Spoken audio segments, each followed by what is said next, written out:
Welcome back to Indiana Diecast Racing and the continuing Round 2 action of the Sock Hop Slam. Today we've got Groups 19 and 20. Kicking us off with Group 19, AC Pryor from DXP Racing is driving a silver and blue 55 Corvette weighing 33.4 grams. With one of the lighter cars in the tournament, AC advanced to Round 2 on the back of 9 points and a single lap victory. From Arlo Racing, it's Arlo himself in a 47.4 gram T-Bird named Shockwave. The dastardly Decepticon also finished second in Round 1 with 10 points and 2 lap victories. Driving a 49 Merc, weighing 49.9 grams built by Uncle Elvis Racing, it's Cheyenne Wheeler.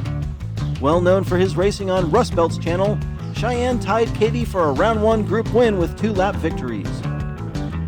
Finally, from Fat Hand Racing, Becky Vincent is driving a pink 57 Chevy weighing 49.1 grams. In Round 1, Becky took second and has yet to win a lap. AC and Arlo start lap 1 up front, Shy and Becky in the back. AC with some great acceleration out of the gate and she grabs the early lead. Arlo climbs the wall behind AC and he might have wrecked in turn 3. AC miles out front and she'll snag an easy win. Here comes Arlo, but no one appears to be with him. Sure enough, Becky and Cheyenne are both off track in turn 3, and the billboard crew will have to get out there to see if there's any damage to Group 20. With that entry into turn 3, I thought for sure Arlo was going to DNF, but he winds up with a distant second to grab some early points. The little cars jump out front. The convertibles share the front row for lap 2. Again, AC much faster out of the gate. This time, Arlo stays right on her tail. The pair stay locked together as they build their lead over Cheyenne and Becky. Arlo spins, but no big deal as AC wins and Arlo is second. There's Becky for third, and looks like Shy Wheeler is stuck on the overpass for a second unfortunate DNF. Those lighter cars really making use of their acceleration advantage today. AC and Arlo way out front after 2. Becky and Cheyenne up front, and they really got to get something going here. Becky gets in front of Cheyenne and Arlo follows her around. Oh, Becky gets sideways and Arlo makes the pass on the outside. Cheyenne passes her in the final turn, and lap 3 is Arlo, Cheyenne, AC, and Becky. Becky has one of the most epic collapses I think we've ever seen in a single lap.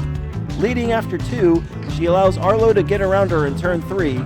Cheyenne passes using the outside of the final turn, and AC manages to push past just prior to the finish line.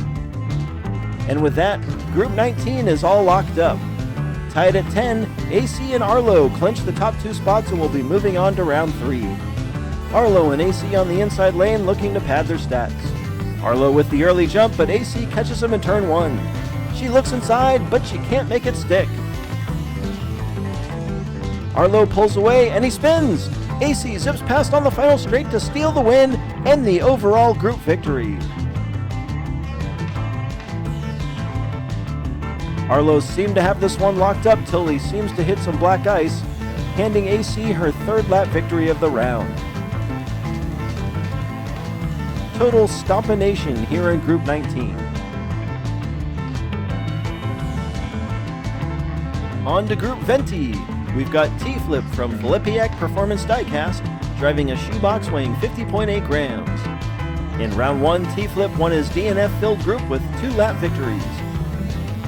Driver number 2 is Sweet Tea, driving Classy Chassis, a Chevy Nomad weighing 47 grams. Sweet Tea won a tightly contested group in Round 1 without actually winning a lap. From Monster Motorsports, Rubber Toe is taking a break from dodging Kaiju in a 55 Chevy called Dave Triple, weighing 44.8 grams. Rubber Toe won his group in Round 1 and avoided elimination by only 2 points. Finally, Coral Rose from Transport Diecast Racing is driving the number 9 57 Chevy weighing 49 grams. Coral strolled through Round 1 to a group win with 2 lap victories. T-Flip and Sweet Tea up front, Rubber Toe and Coral Rose in the back. Rubber Toe off pace, and T-Flip first to take the lead.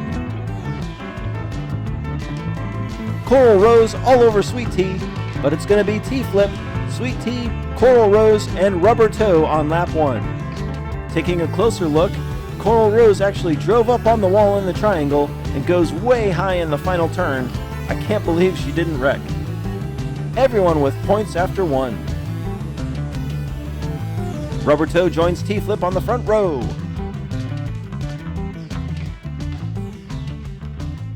T-Flip again the fastest, and they nearly go 3 wide behind him as Coral Rose makes a double pass. T-Flip quietly wins another lap as Coral Rose quickly making some noise behind him. Whoa, T and Toe slide into the funnel, and Rubber Toe will be denied on lap 2. Coral enters turn 2 and last, and with some aggressive driving, comes out of turn 3 in second. T-Flip with a solid 3-point lead after 2, Coral Rose and Sweet Tea tied for second.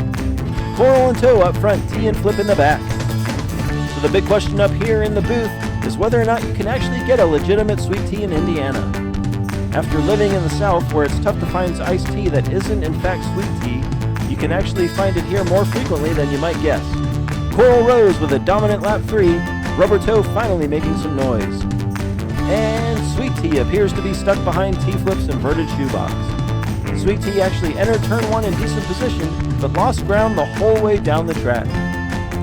Coral Rose takes the group lead for the first time today, and she and T-Flip are in great shape headed to the final lap. Sweet Tea will get her shot from the pole with points leader Coral Rose on the outside. Coral takes off, and I have a feeling she's going to run away with another one. T-Flip gets inside Sweet Tea in turn 3, and that will probably wrap things up. Coral Rose wins easily. T-Flip is second. There's Sweet Tea for third, and Rubber Toe close behind. After a mediocre start, Coral Rose storms back to convincingly win Group 20. T-Flip takes a strong second despite his lap 3 DNF. Congratulations to AC Pryor, Arlo, Coral Rose, and T-Flip. This has been Jim D for Indiana Diecast Racing. Be sure to check in next time for more slightly above mediocre diecast racing and the continuing round 2 action of the Sock Hop Slam.